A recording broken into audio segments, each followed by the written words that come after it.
Are you sure you want to go into the Hall of Doom alone? It's super dangerous. Remember how in all the DC cartoons, the guns that people use were like lasers? Yeah. This isn't a laser. Jesus Christ, where'd you get a shotgun? It shoots beanbags with their logo on it. Merchandising, baby. How? Never mind. Good luck. Lexi, I'm home. Get him, boys. I came to read comic books and kick ass. All my comic books were ruined by the swamp water.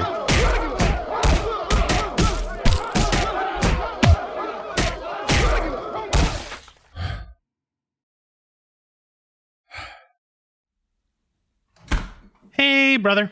Did you not hear or see that fight? Nope, was just looking for that milk. I've come to... Record the podcast, save the universe, blah, blah, blah. Yeah, Mike tweeted me.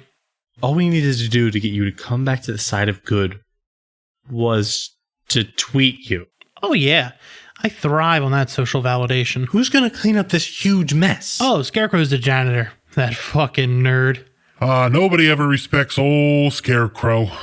You know I have a PhD. Shut up, you vape-based disgrace, and clean up the mess. We got a podcast to record. One day they're gonna respect old Scarecrow. They'll see how spooky you really...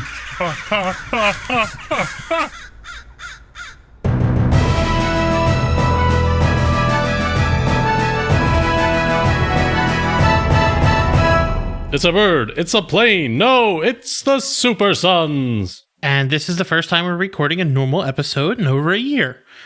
We've been through some stuff. It's been a time. It's been a real weird year.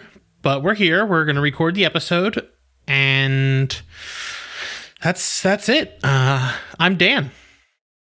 And I'm Jake. And we're the Supersons. And we're back. On today's episode, we are talking about Harley Quinn, a.k.a. Harleen Frances Quinzel, Ph.D. She was created by Paul Dini and Bruce Timm. And it's the best time to talk about her because she has... I'm just going to say it's her second movie coming out. Because The Suicide Squad was about Harley Quinn. I actually had to watch it last week for another show. It's not a horrible movie. I'm gonna go that far. What's horrible about it? You can enjoy a trash movie. Yeah, is Jared Leto fucking sucks, and there's no story. Other than that, pretty good. But back to Harley Quinn. Captain Boomerang. Captain Boomerang. So all the characters in it are great, but they're getting off track. So today we're talking about Harley Quinn. To give a little background on the character, if you don't know much about her, she's kind of one of the most popular female characters, period. Like, end of story. She's everywhere. You can't walk into a Hot Topic without seeing probably 9 to 10 Funko Pops, and her logo, her look, or her suit plastered onto. Yeah, remember when people were this crazy about Deadpool? Ugh. Just letting you, just giving you a comparison. Yeah. And I feel like that's kind of died down since those movies came out. Like, he's not as popular, but she was popular before she was even in movies, which is kind of crazy. Well, he was popular before you got into movies. Yeah, but he really wasn't in anything before that, but he was also huge in the 90s. I mean, she was still. They're kind of comparable, but Deadpool sucks, and Harley Quinn's actually an interesting character. Deadpool I'm not going to go that far. What? Because I've read some Deadpool in the recent years, but the stuff with his daughter was pretty good. Yeah, after that run, there's not much. He reset his brain. Yeah. He killed a Tony Stark. Yeah. And that was something that only Matt Fraction could do right. Yeah. After that run is just a mess. So let's give a little background. So with Harley, there's 2 stories, the current one and the original one. They both kind of blend together. Yeah, there's one major difference between them. Yeah. The second origin being containing a vat of acid. Yeah. Joker style. Oh no, there's a huge difference. Oh, is there more? Yeah. So Dr. Harleen Frances Quinzel was a psychologist at Arkham Asylum. She treated the Joker before quickly falling in love with him. She helped him break out and became Harley Quinn. That's like the bare bones TLDR of Harley Quinn. But in the New 52, she kind of got more added to the origin. She grew up in Brooklyn Can you guess who wrote this origin?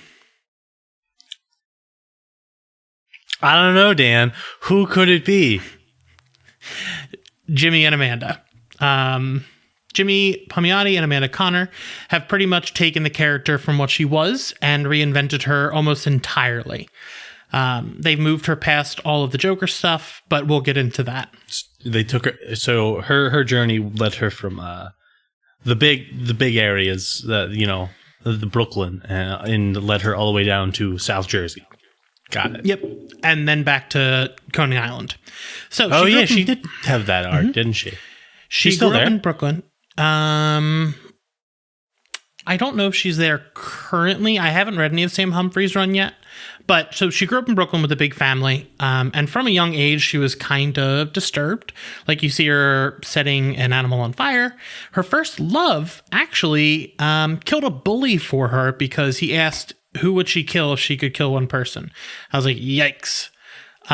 So after he got put into prison, she broke into his house, which was filled with taxidermy, where she stole a stuffed beaver and named him Bernie.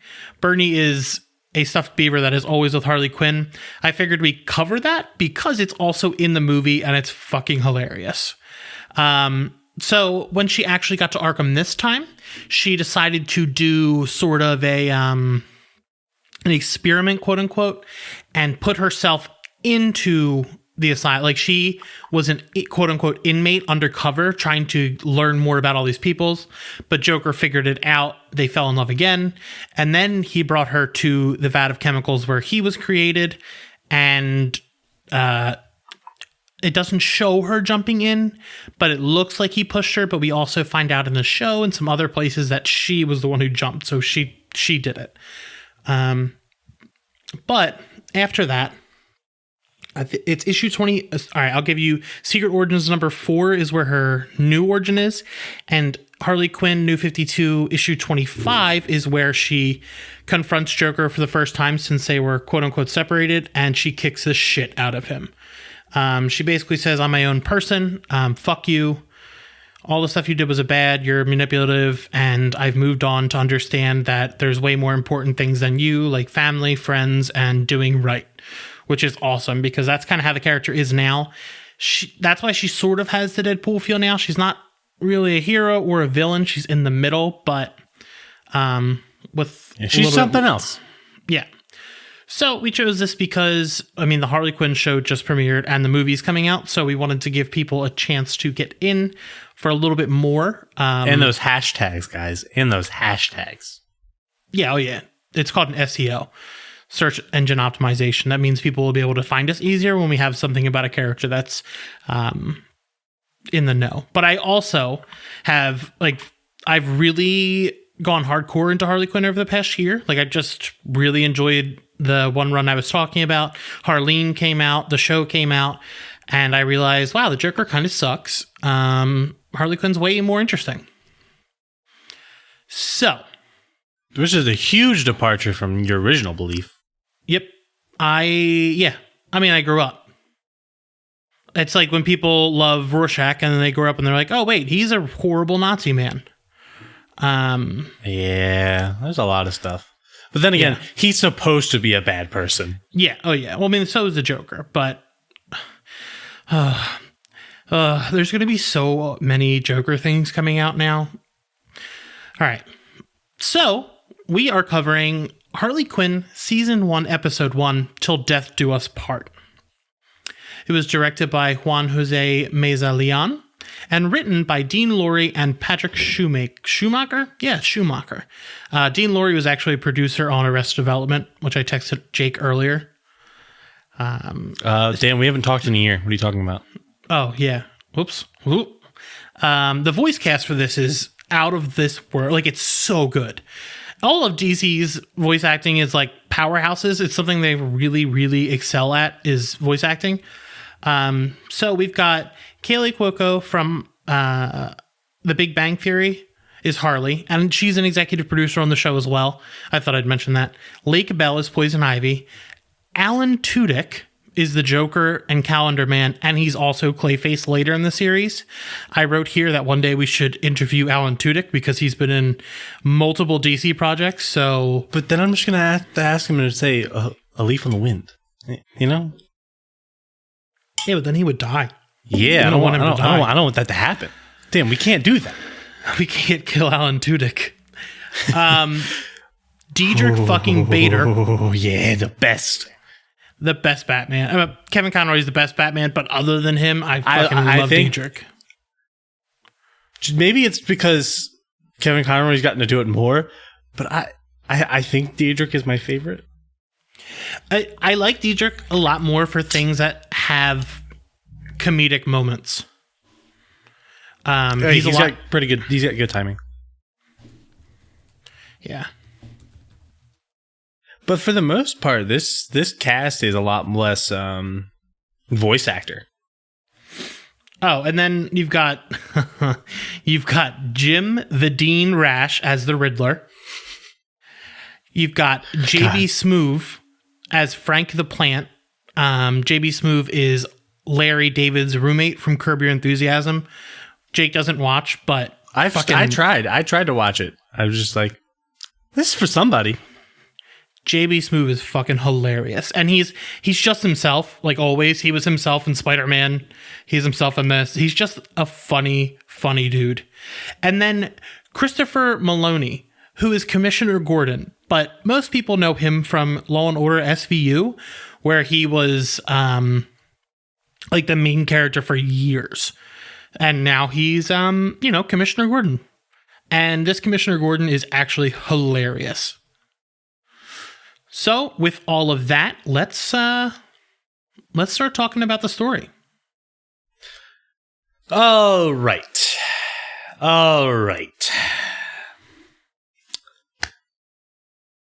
Let's get into this. Dan. Let's get into this. Waiting on you. I know. I'm prepping myself. You know what I'm talking about? You know what I'm saying? All right. The pilot episode opens with panning down from onto Gotham City to Gotham Bay, and it also shows that the Wayne Tower has bat ears, which is pretty badass, and looms over the city. Ooh, looms. That's a good word. Yeah, I thought so. That's why I said it. You just cut. Oh my god. It's been a long week. Trudging through swamps and whatnot. But, in Gotham Bay, there's a boat. A yacht. Where a group of asshole billionaires is celebrating their piles of money from fucking the poor. That is something that is said in the show. That is a direct quote. Also, just a heads up, the show is super adult. It is R-rated. It's awesome. Just wanted to get that out there. We probably should have said it before, but there's a lot of the fuck word. And I mean, if you're listening to the show, you're used to the fuck word, so... Yeah, even when we're not, we tried not to say the fuck word. Yeah. But Harley Quinn flips onto the deck, and she says, "Party's over, you pieces of shit." And then everyone laughs at her because she's the Joker's sidekick. And as she says that, as that things go on, they kind of laugh at her. She hits them with a mallet and breaks one of their legs. Fun like the bone comes out and he's like screaming, and she's like, "Just be quiet, you'll go into shock eventually." Yeah, that's a thing. There's a lot of bones in this. But so the Joker interrupts her big moment as he pulls off a fake, technically real face, but he's not. He's pretending to be like the captain. I think he's trying to be a billionaire, but he's just wearing someone else's human face. Yeah, like he's wearing someone's skin. Yeah. Like, God, What is he in the show? Was he a surgeon? No, I think it didn't look like he cut it well. It looks like he just kind of took a pair of scissors and went at it. True. But he reveals he was the one throwing the party to get them all there. Harley's upset that he outshined her. Big moment. And when he promised that he would let her cover it because she's the muscle. And that's, her thing, to scare the shit out of people. But even after Harley goes back to taking control of the situation, Joker erupts again, and he's like, he really doesn't give a shit. What the fuck? So, Harley reveals that her big dream is to get into the Legion of Doom. Oh, shit. I did that. Yes. Honestly, I don't recommend it. I had to bunk with Gorilla Grodd for a while. Basically, I was living in a zoo exhibit. Great cuddler, though. Wait, hold on. Back to the story. So Joker says that they don't accept sidekicks because he's a dickhead. He really just brushes her off until Batman arrives to stop them. Joker dips out in his submarine and leaves Harley to hold off Batman. He says that if she goes into Arkham, that he's going to break her out before she spends one night in Gotham, in Arkham, and then he's like, oh, wait, shit. I've got plans tonight. I'll swing by and get you in the morning. Batman takes Harley to the roof of the GCPD to get the deets of where Joker could be. Commissioner Gordon starts giving his grizzled cop who's just burning the candle at both ends speech. Honestly, this may be my favorite Gordon because he's such a sad sack, and we learn later that he's going through a lot of shit and all he wants is a friend, but Batman just won't hang out with him, and it's just kind of pathetic. He just needs help. When Batman asks Harley why she's protecting a man who treats her like absolute garbage, she retorts with, says the guy who fucks bats. And throughout the series, she keeps insinuating that Batman fucks bats. But when she says it, Commissioner Gordon's like, he doesn't do that. So she tells a story about how Batman is just not fazed by it. Yeah, Batman just brushes it off. She tells a story about how the Joker proposed to her, and we see the scene with her in like a gazebo on a rooftop, and it's all pretty. And Joker says to her, "Till death do us part," and that he loves her. So basically, she's never giving him up. She assures them that before she sends a single night in Arkham, Joker's going to break her out. Yeah, that was a thing. It's just. He's just like, what a good boy. What a good boy, So 6 months later, Harley's in Arkham, hoping that Joker visits, and everyone tells her it isn't going to happen. And this includes Poison Ivy, who's her best friend, and Harley says that maybe he's being held up fighting Batman, but that shouldn't take 6 months, as she points out after conferring with Calendar Man. Who knows how long she's been in there to the day. Let's cover that at the other part, that Calendar Man at the end, because I do want to talk about that. Yeah, best part. But so then it fast forwards another 3 months, and Ivy's still trying to help her break the delusion that Joker cares. But this is just as Harley's just beating the shit out of a bunch of guards. And Harley just makes every excuse in the world for Joker, and is just how he shows his love. And another 3 months happens, and she's just rotting in her cell. And then, as all the other villains are just tired of hearing it. And she wasn't in her cell. It was in the what? No, I don't know. So she's in the prison cafeteria as the Riddler comes up and like tries to give her a riddle about broken records, but basically he's just telling her to shut the fuck up. Yeah.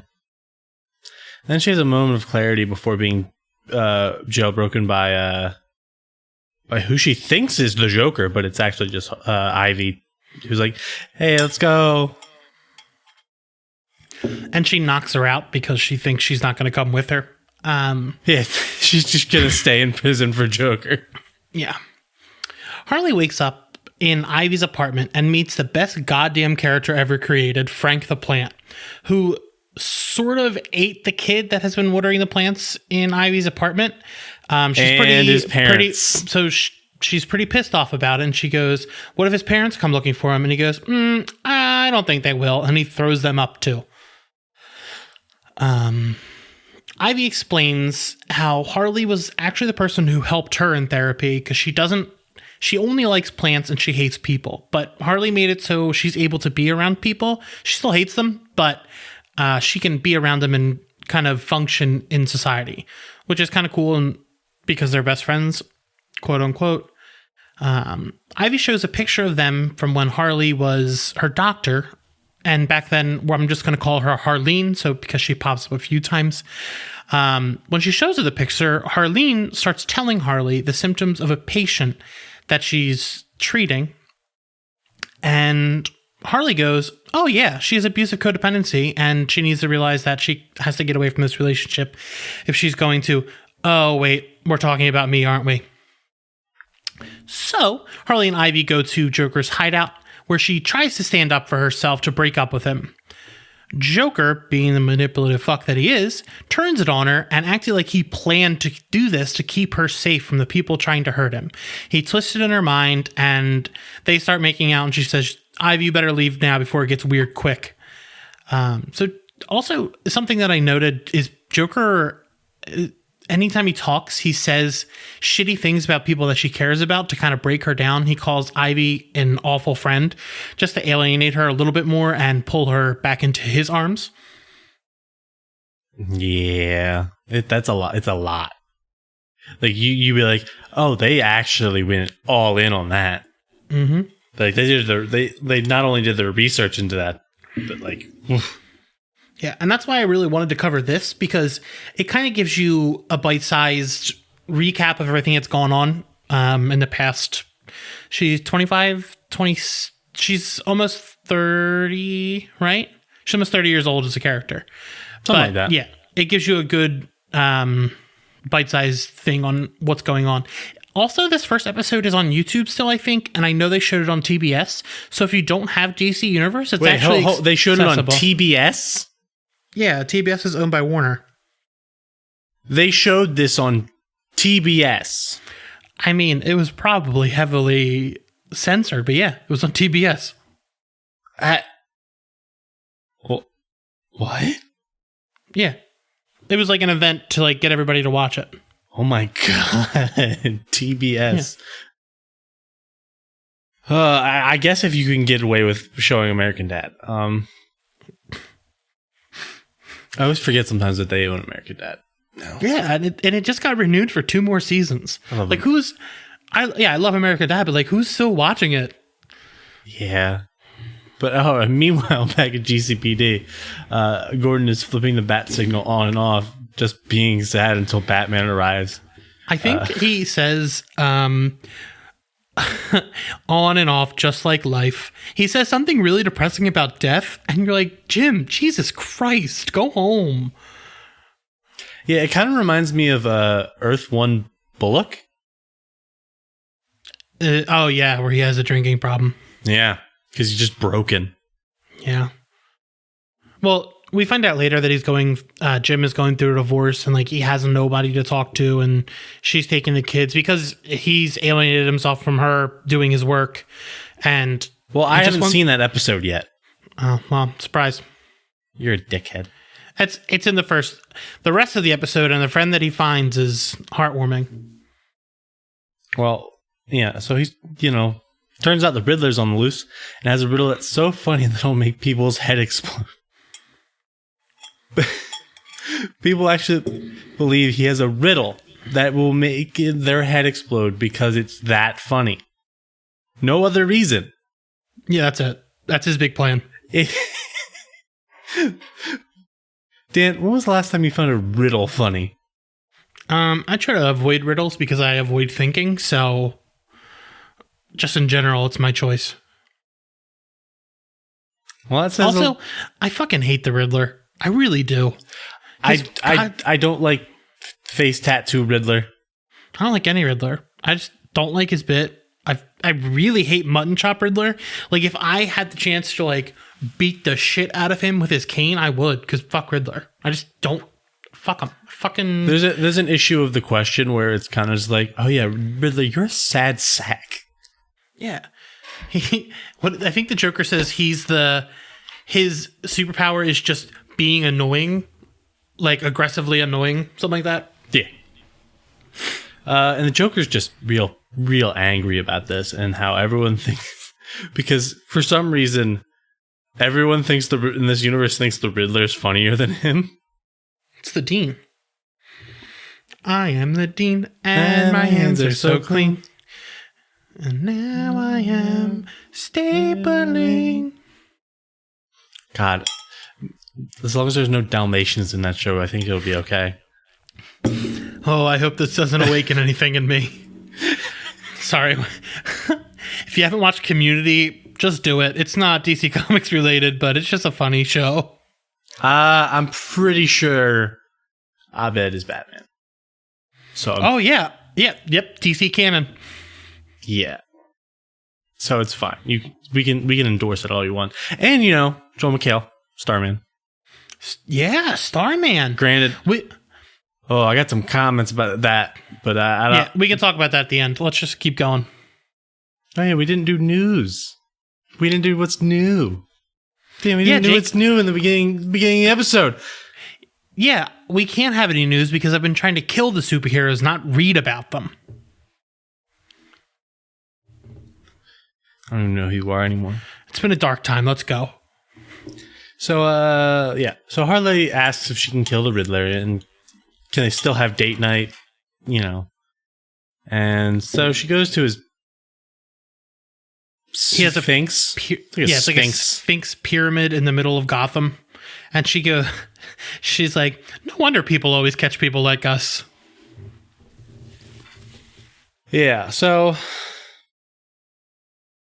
and then she gets captured with Batman, and then it's a Batman Forever situation where they're both hung over pools of acid. Well, in this case it's acid.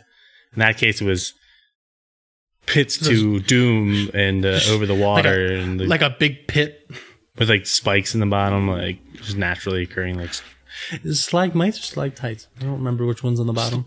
Stalagmite. The stalagmites on the top. Stalactites. Tights is the bottom. Mites is the top. That's right. Also, did you see the quote from Tommy Lee Jones from Batman Forever that just is making the rounds around the internet? No. Where he said what's his name? Jim Carrey asked him why he didn't like him. He said that he couldn't sanction his buffoonery. I was like, damn, why are you so... Like, why was he so angry on that set? I mean, I understand why he was angry, but like, damn, that's a really thought out mean thing to say to somebody. God, what a film. What a film that was. Granted, it's not as bad as Batman and Robin.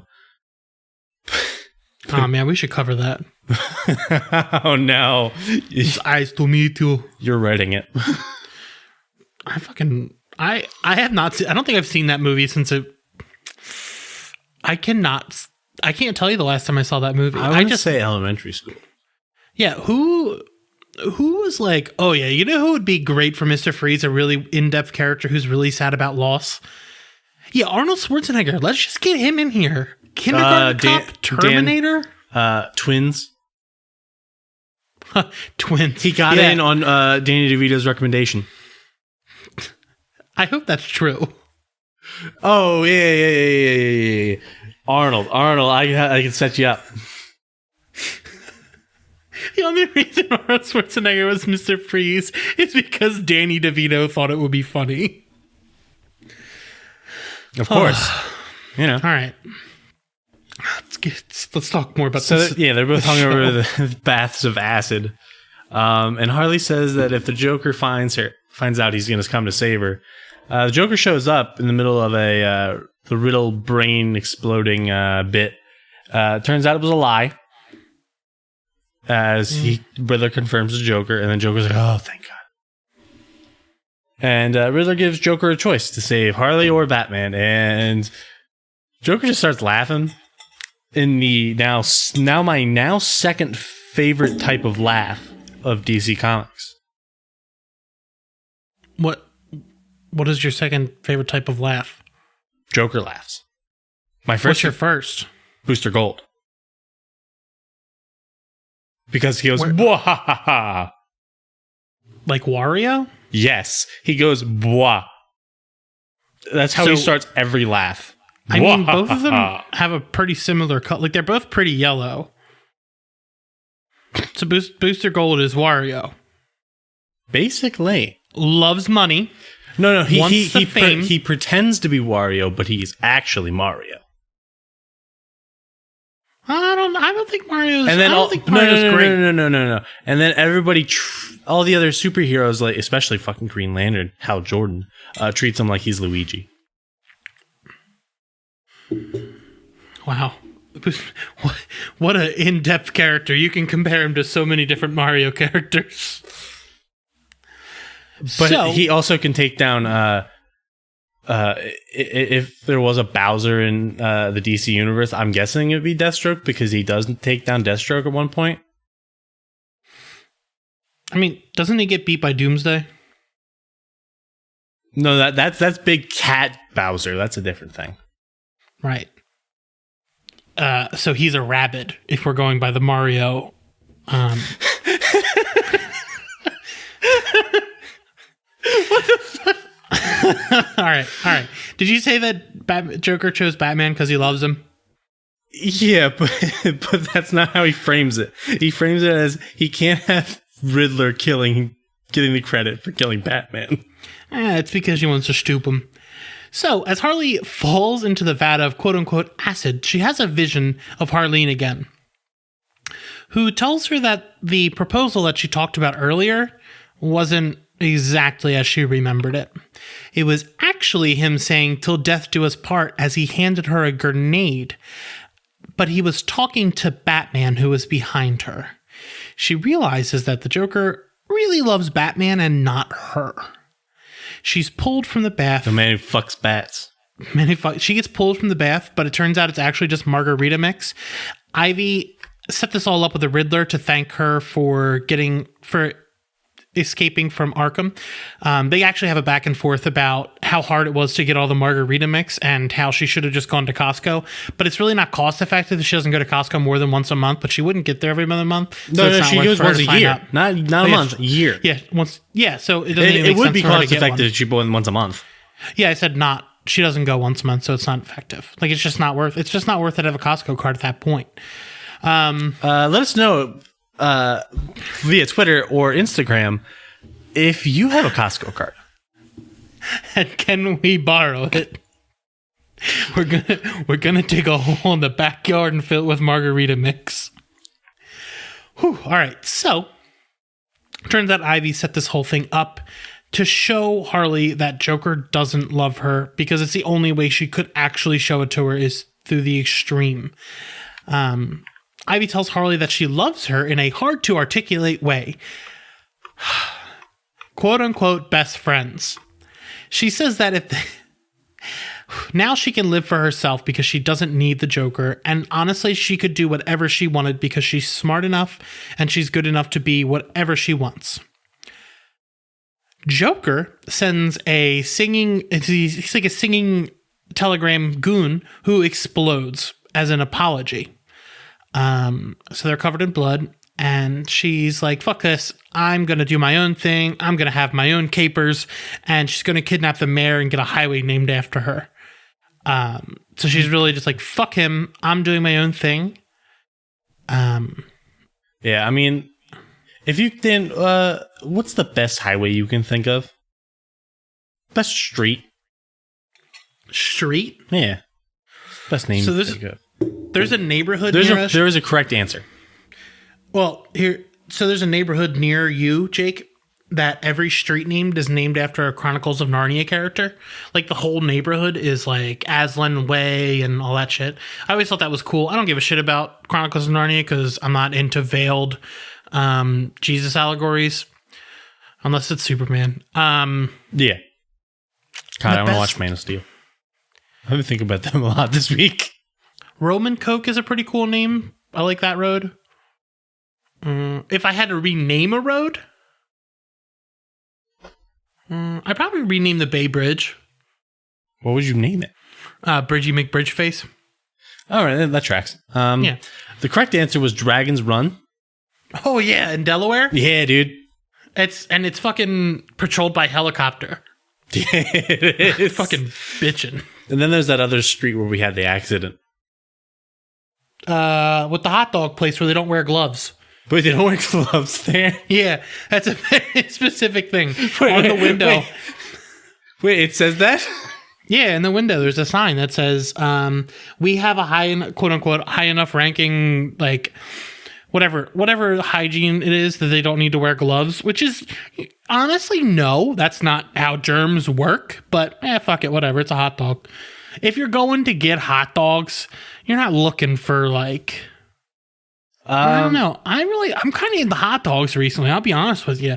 I never really liked hot dogs, but my one coworker, Vicky, and I go to this place called Reading Terminal in Philadelphia, and we get hot dogs every so often. They're pretty good. You share an Instagram with her, don't you? Yeah, 2 bitches in the city. We don't really use it anymore, but the lead singer of the Instagrams Bloodhound, you have now? the lead singer of the Bloodhound Gang followed us, and he was messaging us. So.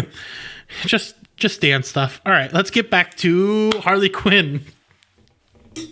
So Harley Quinn shows up to Amusement Mile without her old costume. Well, she's carrying her old costume, but she's in a brand new look. And she says that she knows the truth now. She officially breaks it off with the Joker, and he gets real angry again. Because that's really what he is, an angry boy. Like, very angry. Like, breaking her down. Yeah. Just bad. Angry hamster. That's what he is. You know, hamsters are dangerous. That was so stupid. It's the dumbest thing I've said today. He says he created her and that she isn't leaving alive unless he lets her. And Joker gets his goons to attack her in a big fight where Harley actually starts to lose. And then Joker says to say the word and he will call it off. She retorts with "till death do us part" and starts kicking ass. And then she grabs a box of Joker bombs, and also her hammer gets destroyed, and she gets the bat.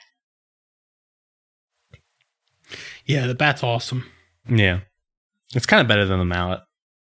Yeah, I want to talk about that all later, too. So, Joker is cowering under a table as his lair is destroyed. Well, he kind of dives under it. Not really cowering. Does it to save his life. No, when she goes up to him, he's cowering under it. But he dives under there as the thing is crumbling. Oh, yeah. So, she says he's left alive so he can see her overtake him and run the town, and so she can see his face as she does this. Yeah, there's a better way I could said that, but that's fine. I said it the way I said it. So Harley Quinn has reclaimed her independence and has her own trajectory she ends up getting her own gang. Hijinks ensue. There's cyborgmen. It's a great show. Very, very heavily influenced by Amanda Conner and Jimmy Palmiotti's Run. We didn't cover that just because it's not a super easy place to get in, and this gives you everything in one place to start to read about Harley Quinn. Yeah, this is a big bite. Yeah. So, Jake, what was your favorite moment? Oh, the Calendar Man. Why don't you tell us what happens in that scene? Okay, so Calendar Man is being visited by his wife and child. And turns out it's his son's birthday. He forgot. He can remember to the day when Harley Quinn got into Arkham Asylum, but he cannot remember his son's birthday. And so his son has brought him a present. He brings him a cactus, and then the guards are like, no. They take the cactus, they throw it on the ground, they destroy it. So because it was too close to They set it on fire. They do. They have a slap it out of flamethrower. his hands. Yeah, and then hold on, I have to pull it up. the quote of what they say to the kid. Hold on.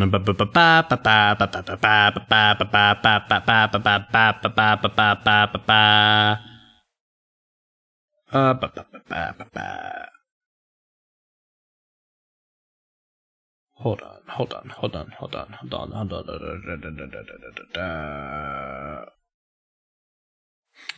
I have it. Do you want me to read it to you? Yes. No wonder your dad didn't remember your birthday. Yeah, that's my favorite quote of the episode. They just berate the kid before they say that too. So it's like adding insult to injury. So the best moment for me is the final fight where she gets her new costume. The mallet gets blown up and she gets the bat, which is now her like big weapon. I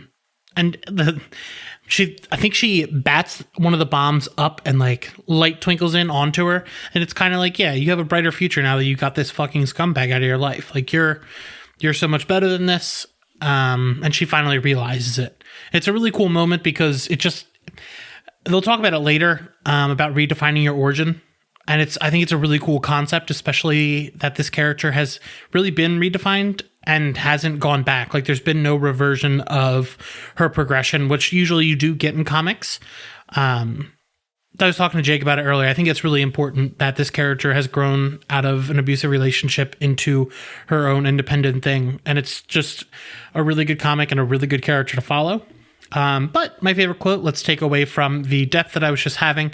Oh, boo-hoo. I spent 10 years in a dog park. Talk to me after St. Bernard shits on your face. And that's from The Plant.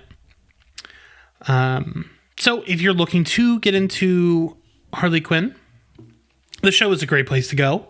But for 2 runs that I really suggest, if you haven't already picked it up, Connor and Palmiotti's run of Harley Quinn, and then Sam Humphries, I hear is very good. I haven't gotten to read it yet.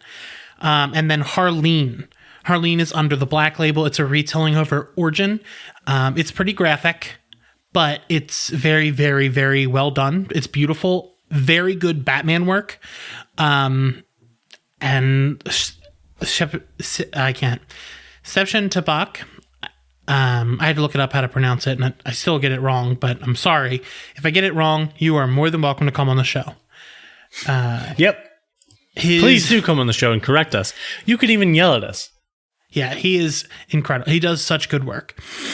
So, if you haven't figured it out, Jake, what are you reading in your life right now? Booster Gold. Yes. I can say it. I'm a time master now. Yeah, I've been reading a lot of the New 52 Animal Man just because I've had to fight him and I have to like kind of understand how to beat him, which I guess is just bullets. Like he doesn't have like a super easy weakness like the Red, and I'm not trying to fuck with like forces beyond my measure, so I just kind of left it alone. But we will be back in 2 weeks where we will be covering the Birds of Prey. We also will have an interview maybe between now and then. But you can catch us the same bat time, same bat channel. Find us on Twitter at DC Supersons, and find us on Patreon at Supersons. Leave us a review. Let us know how we are. Give us feedback if you listen, because it really does help, so we can improve on what we're doing. Thanks for listening. See you soon. Bye.